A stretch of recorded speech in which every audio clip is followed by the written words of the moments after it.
Kentucky cooking segment brought to you by Creative Kitchen and Bath, where you will always cook in style.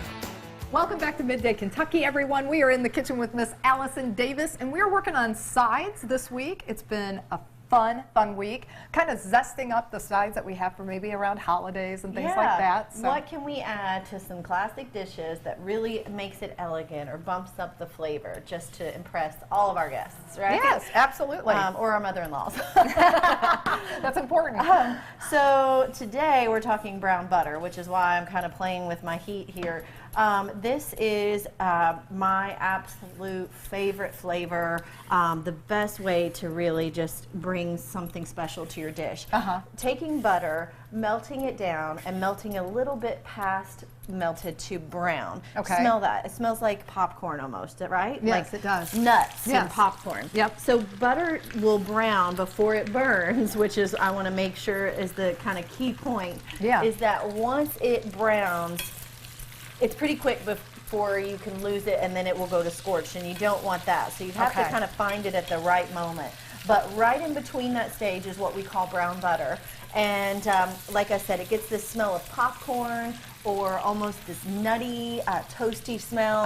And it is just phenomenal. Delicious. That's what the smell is. Yeah. It's just delicious. So what I have done is I have added in some onions, and we're kind of caramelizing the onions or softening and sweetening them a bit in the brown butter. All right. So I just, slice those julienne. And what we're going to be making today is a parsnip dish. We're going to do a sauteed parsnip, and we're going to add a few other little fun things, along with some apples and onions and parsnips. This is just going to be maybe my favorite dish of the holiday season. Awesome. And I was telling Allison on the break, I've never had parsnips before, ever. Which shocks me. And so this is all new for me. It looks like a white carrot, but it has a far more earthy flavor to it. And almost like an anise flavor a little bit. Like it is phenomenal. So we're going to take, now that we have started to caramelize and soften these onions, and we're just going to throw in our parsnips and saute those a bit as well.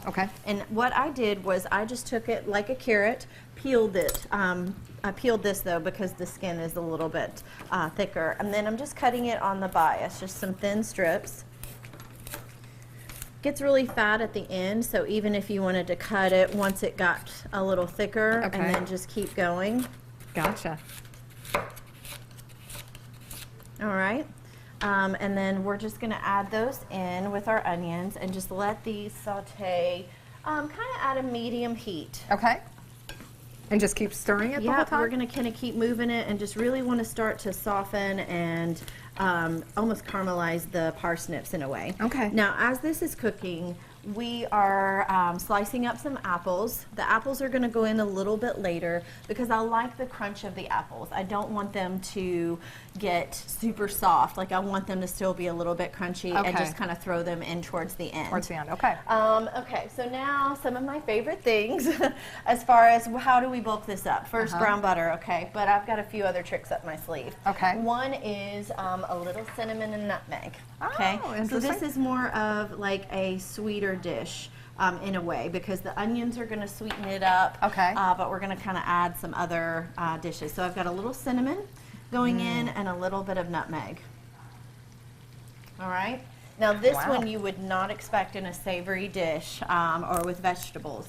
But trust me, if you do it right, it will knock your socks off. Really? If you have a vanilla bean, that's great. Right now, I believe there's been a shortage in vanilla beans, so you may be looking and not finding it or finding it at a very high price point that you may not be used to. So just go with, a pure vanilla extract and just a little tiny splash of vanilla.